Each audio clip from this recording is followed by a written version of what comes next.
Once upon a time, there lived a young girl named Omar in a small village in Nigeria.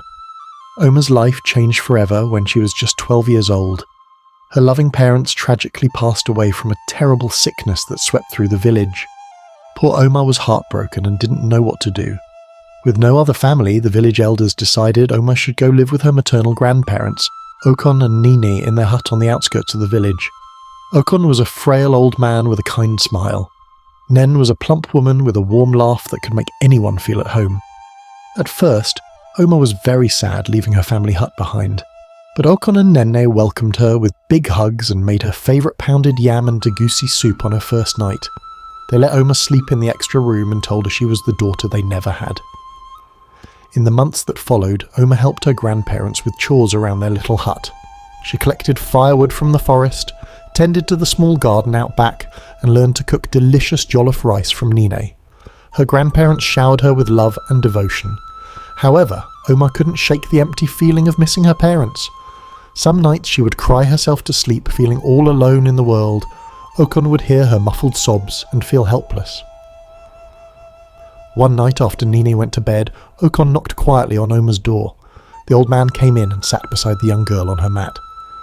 "Please, don't cry any more, my child," Okon said, patting Omar's hand. "I know the great sadness you feel, but you will always have me and your grandmother. We are your family now." Omar looked up at her grandfather with red eyes. "But I miss my parents so much. I feel like I'm all alone." Okon squeezed her hand tighter. "You are never alone, Omar. I am here for you always." The old man then leaned forward and pulled Omar into a warm embrace. He stroked her long braids as she hugged him back tightly. Omar couldn't remember the last time she'd felt such caring human touch. After a while, Okon pulled away and smiled at his granddaughter. There, no more tears tonight. Sleep now, my precious jewel." The old man planted a soft kiss on Omar's forehead before rising up with a grunt. Her tears had finally stopped flowing. "Good night, Grandpa," Omar said in almost a whisper as Okon left her room. Unfortunately, Okon's fondness for his orphaned granddaughter grew into something much more unnatural over the passing years. Whenever Neen was away selling vegetables at the village market, Okon would find excuses to be alone with Omar. He started passing unnecessary touching as he walked by her doing chores. A brush on the arm, a stroke of her cheek when adjusting her head wrap. Omar didn't understand why her grandfather was acting so strange. "Why do you keep touching me in that way?" the confused girl asked one day while hoeing the garden. Okon avoided her eyes. "No reason, my jewel, just showing my affection for you." On Omar's 18th birthday, Nini made her favourite tuna stew and bushmeat to celebrate her becoming a woman. As Omar happily ate, Okon watched her with dark eyes stroking his grey beard. Later that night, after Nini went to sleep, Okon visited Omar's room once again. "My beautiful jewel is now a woman," Okon proclaimed. Omar looked puzzled at his odd demeanour. "Thank you, Grandpa." Okon stepped towards her mat. "To become a real woman, there is one final thing you must do." Before Omar could ask what he meant, the old man pounced on top of her small body, pining her down with his frail limbs. Omar let out a muffled cry as Okon began groping at her chest. "What are you doing?" Una pleaded. "Grandpa, stop!" "Don't fight me, my jewel, this is the way," Okon wheezed, as his hands mauled at Omar's body. Omar squirmed and whimpered in horror and confusion as her grandfather assaulted her.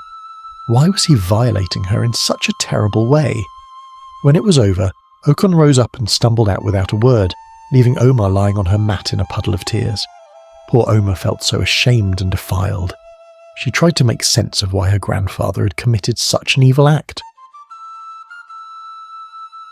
Over the following weeks, Nene noticed Omar was acting strangely distant and moody. She stopped helping with chores and stayed cooped up in her room. "What's troubling you, my child?" Nene asked with real concern after Omar stopped coming to meals. Omar didn't have the courage to tell her grandmother what Okon had done. "Just feeling unwell is all," she muttered, turning away. One morning, a couple of months later, Omar awoke with a sudden realization her monthly bleeding had not arrived. The poor girl soon discovered to her absolute horror that she was pregnant by her own grandfather. When Nina noticed Omar's belly growing larger, She pulled her aside one afternoon while working in the garden. "Who did this to you?" the old woman cried in shock. "Who defiled my precious jewel?" Tears streamed down Omar's face as she struggled to find the words. Finally, it all came pouring out. Grandpa Oaken? He forced himself on me a few months ago," she stammered through heavy sobs. "That's why I'm pregnant." Neen's face turned ghostly pale as her jaw dropped. She stood there for a long moment, utterly stunned by Omar's revelation. Finally, the old woman rushed back into the hut, grabbing a long gourd root from the kitchen. "Stay out here, child," Neen shouted back at Omar. She then burst through the doorway of Okon's bedroom with murderous fury. "You unspeakable monster!" Neen shrieked, swinging the thick gourd root repeatedly at her husband. "You violated our grandchild, you miserable goat!" Okon raised his arms meekly to deflect the blows, crying out in fear. "My love, please, let me No words can excuse what you did, you sick animal," Neen raged on, tears cascading down her wrinkled face.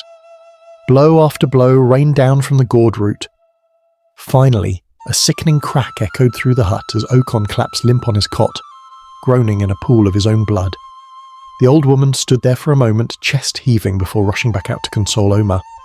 After witnessing Neen brutally attack Okon with the gourd root, leaving him unconscious and blooded, Ayoma was in shock. Her grandmother rushed over and hugged her tightly. "I'm so sorry, my precious jewel," Neen cried. "I had no idea the evil that man was capable of." Omar trembled in Neen's arms. "What are we going to do, grandmother?" Neen pulled back and looked Omar in the eyes with resolve. "We cannot allow a child born of such an unnatural union to enter this world. You must get rid of it before the village finds out the truth." Omar's eyes went wide at Neen's suggestion. But how? I could never do that." "There is a woman in the village skilled in herbs and remedies," Neen explained. "I will take you to her first thing tomorrow to purchase a special tonic that will make you no longer pregnant." The next morning, the two women travelled in secret to the other side of the village. Nene led Omar into the hut of Gogo, a legendary herb woman with a shaved head and dozens of necklaces adorning her skinny neck. After exchanging some coins, Gogo produced a bubbling elixir in a small ceramic cup. "Drink this all down while thinking of your horrible burden leaving your body," Gogo instructed in a raspy voice. Trembling, Omar stared at the thick brown mixture. Was she really about to drink an unholy potion to end the unnatural life growing inside her?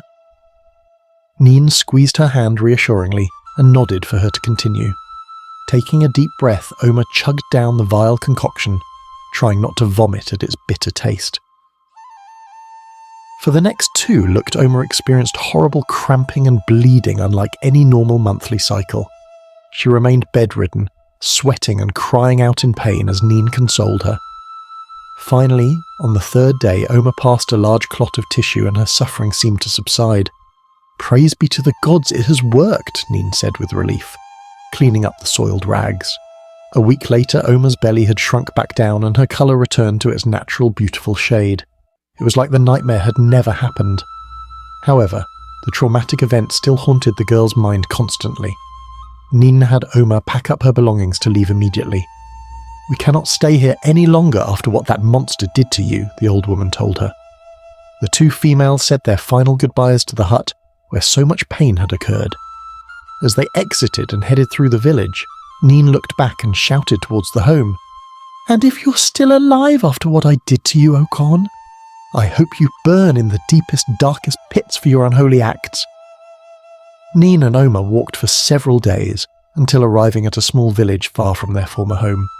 No one there knew of their shameful story, allowing them to start fresh. An elderly couple accepted them into their hut, grateful for the help around their farm. Over time, Omar began smiling again and even laughing at the couple's silly jokes around the fire at night. She slowly opened her heart to these new grandparents who embraced her with sincere kindness and love.